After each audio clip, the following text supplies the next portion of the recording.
I'd like you to carefully read the following possible statements in a letter of complaint regarding the delay in delivery of some goods ordered. You have to decide which statement has an appropriate tone and why. Yes. So what's your answer?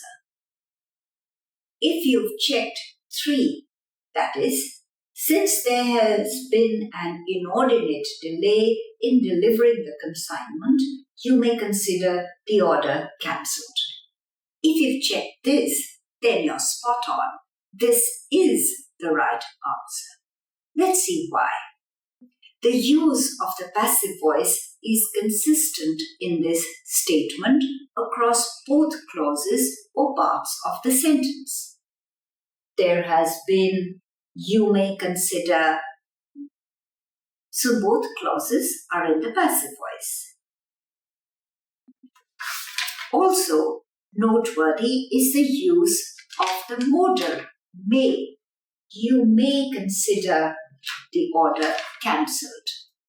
This is a sophisticated use of may. Generally, we use may to ask for or give permission. May I come in? Or you may go home after 6.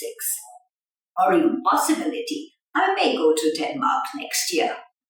But it is also used to indicate a firm decision made by the writer or even the speaker. You may consider the matter closed. So one is giving one's decision, but in a polite yet firm manner. One can also say you are requested to consider, which is also in keeping with the norms of polite conduct in business or formal situations. Now let's see what problems you identified with the other statements. In number 1, the use of the active voice makes the tone accusatory. You have delayed this consignment and I cannot wait any further. And this is not considered, you are directly accusing the recipient of your letter. And this is not considered effective communication, especially in the business world. Even the use of kindly in the second part of the sentence does not make up for the almost angry tone in the first part.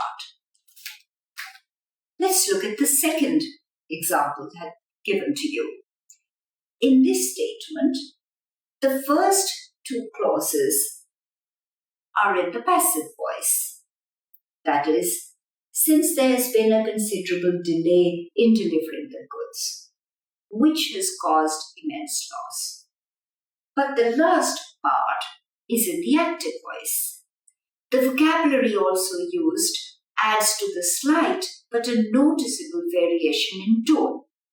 Words like considerable delay, immense loss, etc. suggest formality and also a more precise vocabulary, while suddenly the use of please and my money are more colloquial. Even the use of the word return is more colloquial and informal. So you can see that even though this seems all right, it's not as finely nuanced as number 3, which we had chosen as the right answer. Let's come to the fourth one. The first part of the statement is clearly accusatory and angry. You have wasted 3 weeks of my time. And this is therefore inappropriate. But then the latter half of the statement brings in an abrupt shift in tone, becoming almost forgiving and conciliatory. This makes the purpose unclear. After all, if one is ready to wait, then why be so angry? Now we'll come to another exercise. Here is a letter. Possible statements again in response in a letter to a friend, inviting him or her to stay at your home. Again, I want you to think about which of these responses has the appropriate tone and why, and what could be the problems with the others.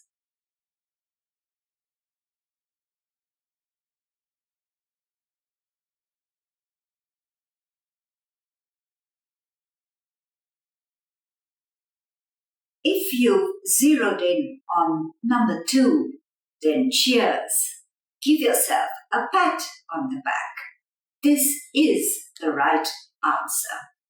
It uses the first name, Rahul, suggesting an easy familiarity. The use of the active voice and the use of the modal must indicates a clear purpose, that of inviting your friend to visit you and planning a trip. Now, stay with us. These phrases reinforce the purpose. The last sentence effectively states the incentive for the friend. Now let's look at the problems with the others. The first one. This is actually too casual for a letter, even to a friend. Remember, this is a test situation, and the IELTS format is a letter, and you are given the instructions, dear, which means you have to write the first name, dear Carlos, dear Sujita.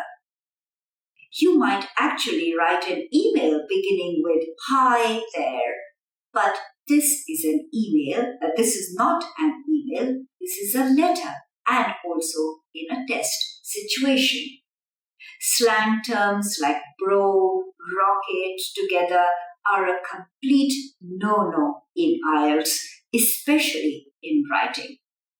The excessive use of exclamation marks also adds to the high-pitched, excited tone, and this would definitely bring your band score down in task achievement. Number 3 is rather formal, isn't it? It sounds stiff and almost cold, not like the way you'd extend an invitation to a friend.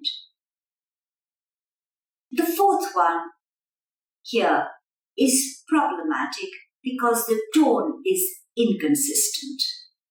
My wife and I is a little formal. Wouldn't your friend know your wife's name? Wouldn't he know or she know your wife's name? The modal can becomes inappropriate in this context. You can stay with us. It's almost as if you're obliging that friend instead of inviting him or her.